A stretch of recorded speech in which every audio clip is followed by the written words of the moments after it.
This is the story of Adam Forrester and Lucky Hare. Adam Forrester was the laird of Knocksheen, a farm in the parish of Kells. In some tales, he is known as Forrester the Dauntless.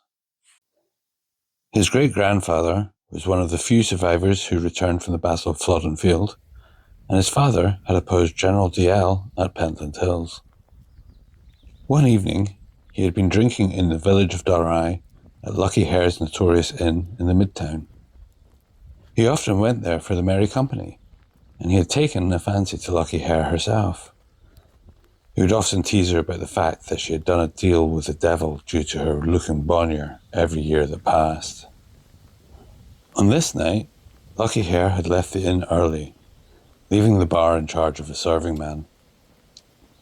As midnight drew near, Adam said his goodbyes and set off down the village on his white horse towards the ford across the Can.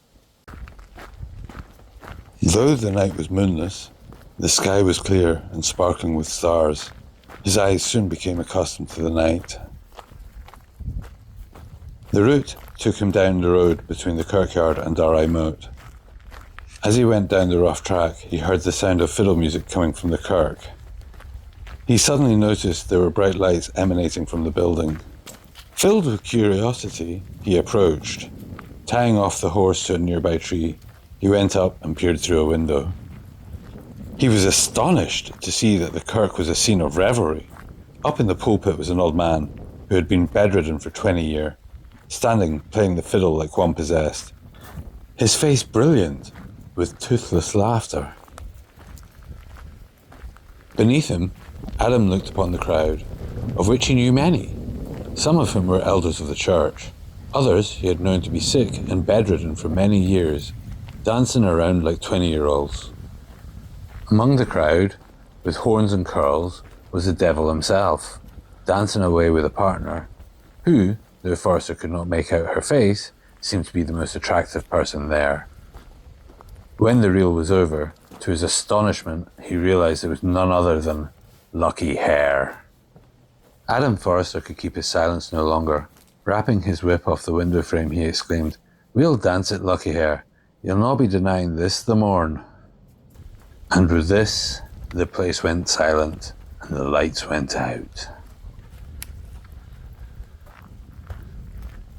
Then, with shrill screams and screeches, the doors of the kirk burst open. Adam leapt for his horse and raced off towards the ford of the Water of Ken. He could hear the cries behind him.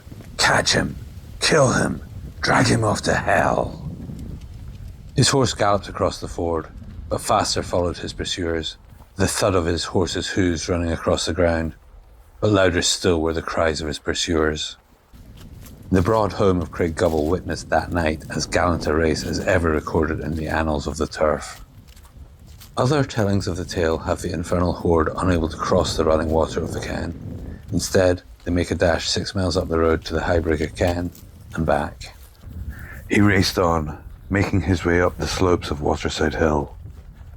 Near the top of the hill, the chasers began to overtake them. With the realization he could not escape his pursuers, he dismounted his horse, unsheathed his trusty glaive from its scabbard, and drew a circle around himself and his horse, shouting, "In the name of Almighty God, by the soul of my grandfather, the first who attempts to cross this ring, I will cleave them to pieces." The witches flew at him with yells of triumph. However, upon reaching the line, they started back with fear and alarm.